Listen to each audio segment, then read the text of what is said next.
मित्रांनो, असं कधी घडलंय का की आपण एखाद्या फायनान्स इन्स्टिट्यूशन कडून म्हणजे बँकेकडून कर्ज घेतलं आणि त्या कर्जाची भरपाई केली नाही म्हणून बँकेने सरफेसी कायद्याखाली कारवाई सुरू केली.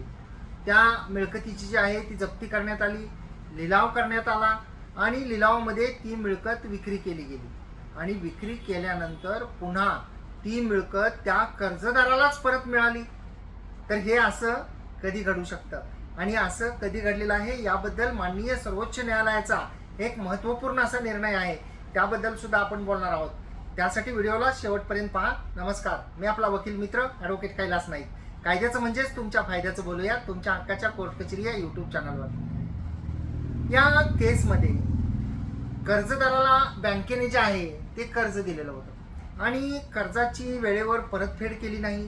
त्यामुळे बँकेने सरफेसी कायद्याखाली प्रोसिजर सुरू केलं, केस दाखल केली, त्याच्यामध्ये आदेश मिळवले आणि आदेश मिळवल्यानंतर सरफेसी कायद्याप्रमाणे त्या कर्जदाराच्या मिळकत जी आहे ती जप्त करण्यात आली. मिळकत जप्त करण्यात आल्यानंतर त्या मिळकतीचा जो आहे तो लिलाव करण्यात आला, ज्याला आपण ऑक्शन म्हणतो. तर त्या ऑक्शनमध्ये बीड लावली गेली, बोली लावली गेली आणि एका व्यक्तीनं ती मिळकत खरेदी घेतली. त्या बीडमध्ये, बोलीमध्ये, लिलाव प्रक्रियेमध्ये तो सहभागी झाला आणि त्याने ती मिळकत जी आहे ती खरेदी घेतली. आता सरफेसी कायद्याप्रमाणे जेव्हा बीडमध्ये आपण एखाद्या लिलावामध्ये बीड लावतो, बोली लावतो, तर कायदा असं सांगतो की 25% जी रक्कम आहे ती लगेचच्या लगेच भरली पाहिजे आणि उर्वरित जी रक्कम आहे 75% ती फिक्स वेळेमध्ये भरली पाहिजे. आता खरेदी रक्कम ठरलेली होती, त्या खरेदीदाराने जी 25% रक्कम आहे ती ताबडतोब त्याच दिवशी भरलेली होती. उर्वरित रक्कम भरण्यासाठी जो कालावधी दिलेला होता तो देण्यात आलेला होता. परंतु प्रॉब्लेम असा झाला की 25% रक्कम तर भरली बोलीच्या दिवशी, त्या लिलावाच्या दिवशी, परंतु उर्वरित 75% रक्कम ती त्या खरेदीदाराने ठरलेल्या वेळेमध्ये भरली नाही. आता जेव्हा अशी परिस्थिती निर्माण होते त्यावेळी सरफेसी कायद्यामधील रूल 9 सब रूल 4 हा त्यासाठी विशेष आहे.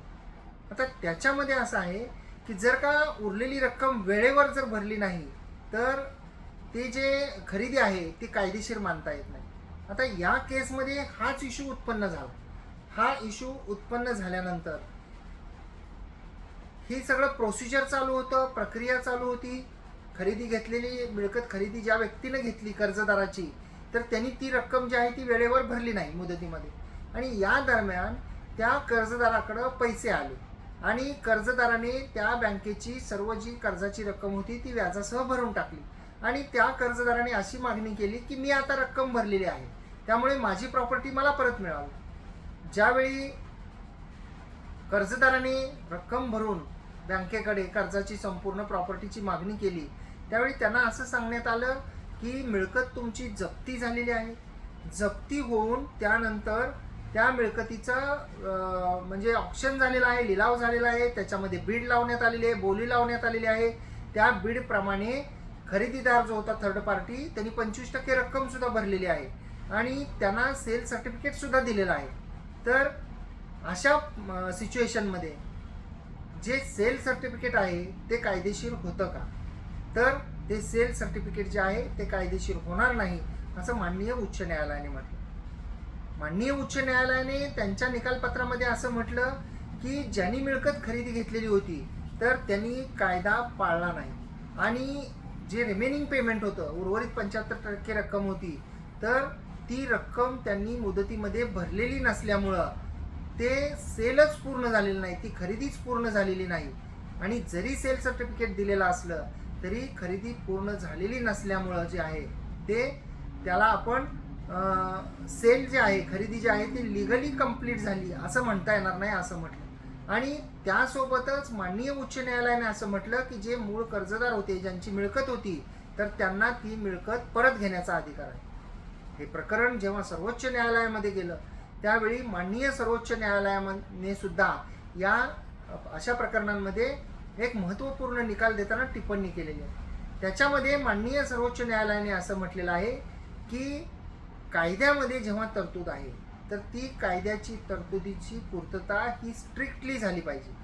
त्याचं कंप्लायन्स हे स्ट्रिक्टली केलं पाहिजे आणि जर का त्या कायद्यामधील तरतुदींचं उल्लंघन केलेलं असेल तर त्याला सेल म्हणजे खरेदी कंप्लीट झाली असं म्हणता येणार नाही.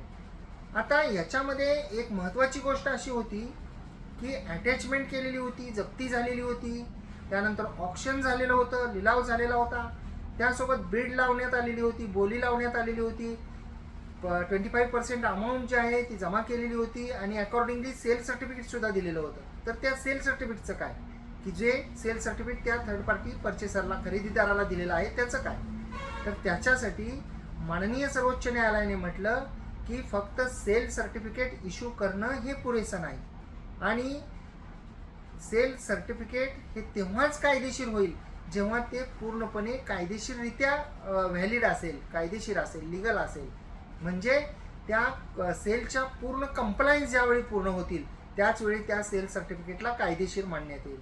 आणि तोपर्यंत जे आहे, जोपर्यंत कायदेशीर तरतुदी म्हणजे रिमेनिंग अमाऊंट भरली जात नाही तोपर्यंत जे आहे तो कर्जदाराचा जो ती मिळकत परत माघारी जरी अटॅचमेंट झालेली असली, जरी ऑक्शन झालेलं असलं म्हणजे जप्ती, लिलाव, बीड झालेली असली, पार्ट पेमेंट झालेलं असलं तरीसुद्धा ते कंप्लीट झालेलं नसल्यामुळं कर्जदाराचा जो हक्क आहे तो कर्जदाराचा हक्क जो आहे तो रद्द होऊ शकत नाही. कर्जदाराला त्याची मिळकत परत माघारी घेण्याचा हक्क आहे कारण त्यांनी कर्जाची संपूर्ण रक्कम भरलेली आहे.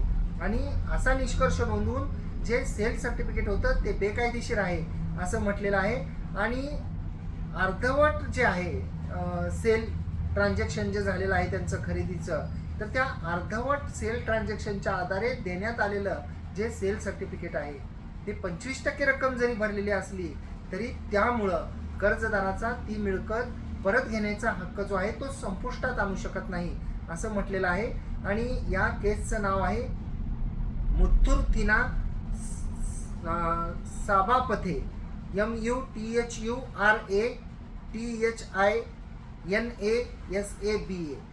मी स्पेलिंग वाचून दाखवतो. स्पेलिंग थोडंसं अवघड आहे, प्रोनाऊन्सिएशन ही अवघड आहे. MUTHURATHINASABAPATHY